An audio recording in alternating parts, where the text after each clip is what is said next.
Good afternoon, or was a warm, bright and sunny day. It is Thursday the 8th of June. I've got a nice hot cup of tea.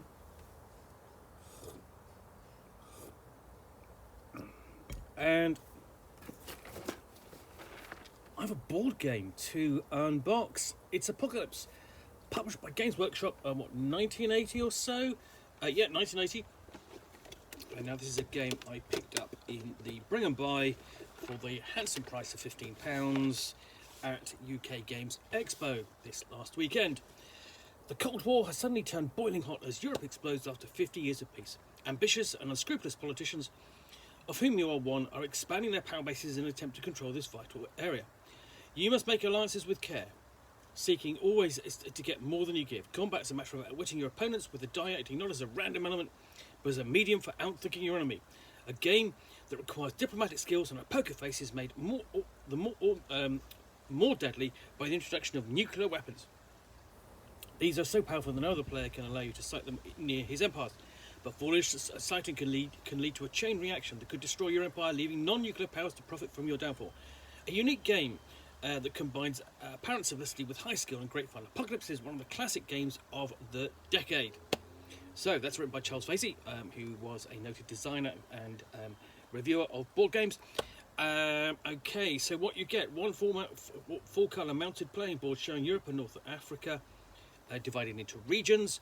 4 sets of 140 coloured army counters, with which to invade and conquer. 36 interlocking plastic units, with which to build nuclear missiles. 112 radioactive markers for indicating devastated regions.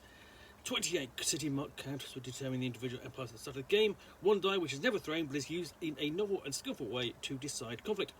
Clever and concise rules. So the game data, you've got all this information on the back, and then you've got the game data. So the game data says, on a rating of 1 to 5, the complexity level from simple to complex is 3. So chance factor, luck to skill, luck at 1, skill at 5. It's rated 4 to 5. And then player superability from 1 for novice at 1 to expert at 5. It covers all of that. And this is ages 10 to adult, players 2 to 4, playing time 2 to 5 hours. Game designer Mike Hayes.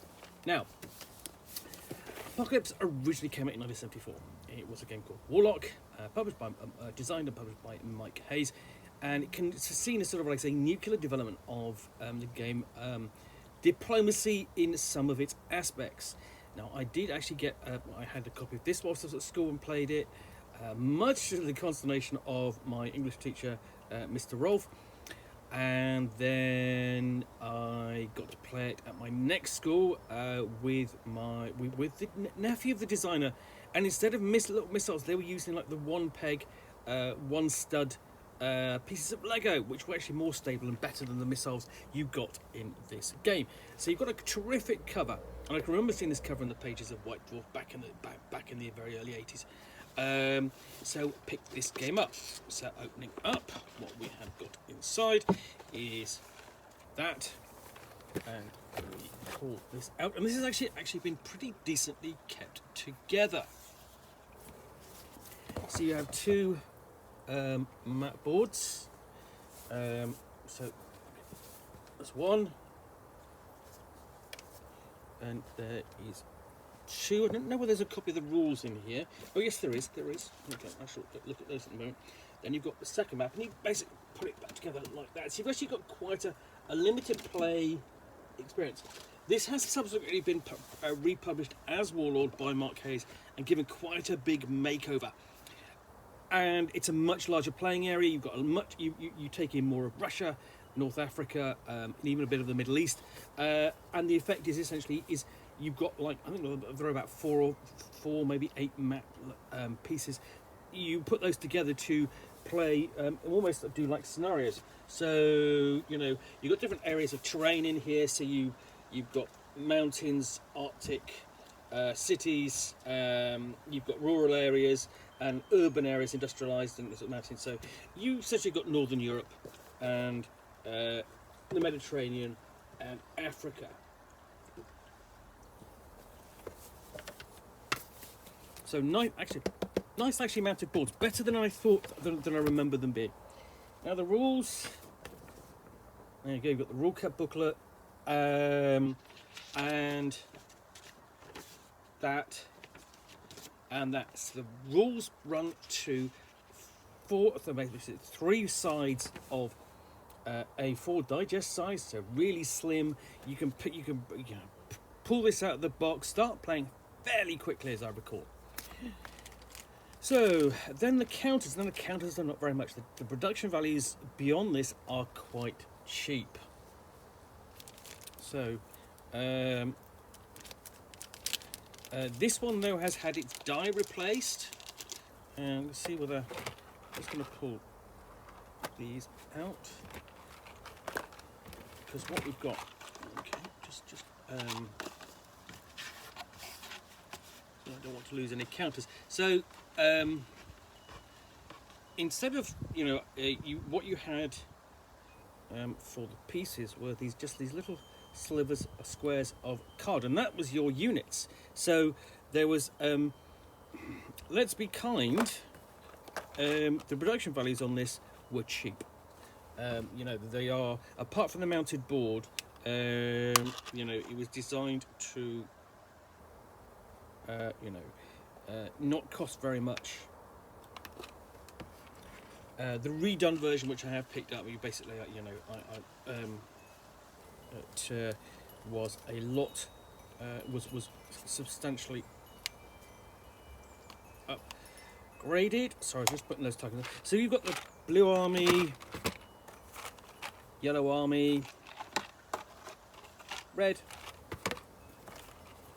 and green. You've got all the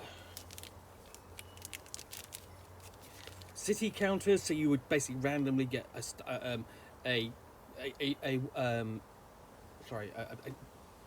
selection of cities where you would start off your empires with, and then you've got, these are the nuclear pieces. Now I'm going to come back to the whole point. What I was trying to say was the die has been replaced in this copy, because let's have a look. Certainly you've got a little die there, little plastic die, looks quite cheap. Well, my die in my original copy was even cheaper, because it was sort of like it's sort of like it lurched to one side, like it was drunk. So let's just get this open so I can show you the missiles. I'm just going to take a bit of.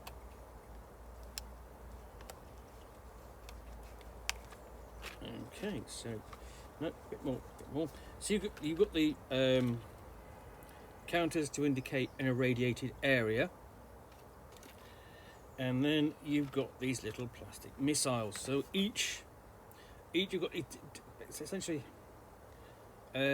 one stage. That's the stage of a missile, and then when you essentially each time you defeated the enemy, your opponent, you would get a stage of a missile as a reward. So there was automatic sort of like drive to to fight, because you would get these fantastic little missiles, and they click together, so like that. There you had a two-stage missile, and the missile could travel one stage, one area for each stage. So you could actually build up missiles that are 4 or 5 stages long eventually, that were really quite a bit of a threat, because what happens is when you fire a missile, you determine which target, and where it lands is it destroys that site, that location, irradiates it permanently, but it kills all of the enemy around. So if you chose sort of carefully, you would actually destroy all of the location. So, for example, if you targeted Mercia, you would that area would be irradiated and permanently inaccessible, and then all of the other areas connected to it. So Wales, Lancashire, Northumbria, East Anglia, Wessex, and London will all be an irradiated mass, and basically if there are any troops there, they would die. And so you would be facing off trying to essentially put your missiles sort of like close enough to the front to be a threat, but not close enough to be in danger of being captured. So the further they were away, the more less of a threat they became. Now, the other thing that's important about this game is really how combat was encountered. Because essentially, you would send up, your pile of little 5 or even more counters into a territory and say, right, I'm attacking that territory. And so what would happen is, let's have a look. Secretly, you would secretly select the number on the die, not greater than the number of armies that you're controlling. And that will be concealed under a cup. You need a cup, or like an egg cup or something like that. And then the defender had to secretly guess that number. If they guessed incorrectly, they would lose a counter, an army. If they guessed correctly, the attacking player would lose that number of armies he was attacking with. So if you had, say, 7 attacking units, and you put down, say, you said you were attacking, and the number you had was 2, and the player defending said 2, you would lose 2 armies.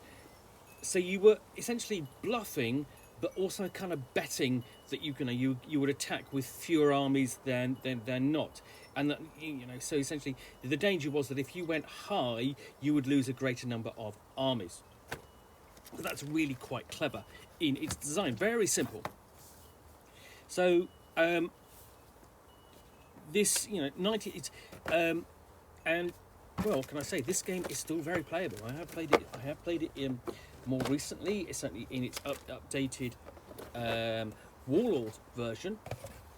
And if you read of Dyson Men, the history of Games Workshop by Ian Livingstone, it said there that the Warlord was a favourite game of the Games Workshop's co-founder with Ian Livingstone, Steve Jackson, and you can see why, because essentially the rules are really simple, and the it's bluff and guessing and putting everything on the line, and it's fraught and it's dangerous. But again, it's a classic kind of big strategy. It's not. Is there a lot of strategy to it? Not really. Not a lot of tactics. You need to be careful of your missiles. Field them wisely because they're immobile otherwise. And take advantage of players who lose, because essentially, players who take damage and lose territory, whether through irradiated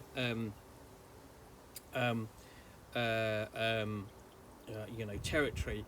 That territory can be very quickly gobbled up. Anyway, so that's Apocalypse, published by Games Workshop in 1980. It's one of the essentially box games they did at the range. They could Wizards, and the Doctor Who game, and Valley of the East Wind, Valley of the Four Winds, I think is the other one. So that's Apocalypse, published by Games Workshop in 1980. Anyway, hope you've enjoyed this unboxing in the Nook. If you have, please do click on the like button down below. And of course, if you've got any comments or feedback, I do appreciate you taking the time to post those. And lastly, if you want to be alerted to yet more unboxings in the Nook, where you'll see me out here with typically a box containing a book or game, which I will unbox and chat about to the best extent of my knowledge for roughly 10 minutes or so, all of course accompanied by a nice hot cup of tea. In this case, it's a board game, which I know quite well. Then please do hit the subscribe button down below. Thanks again for watching another unboxing in the Nook. I will be back again with another one. Bye for now.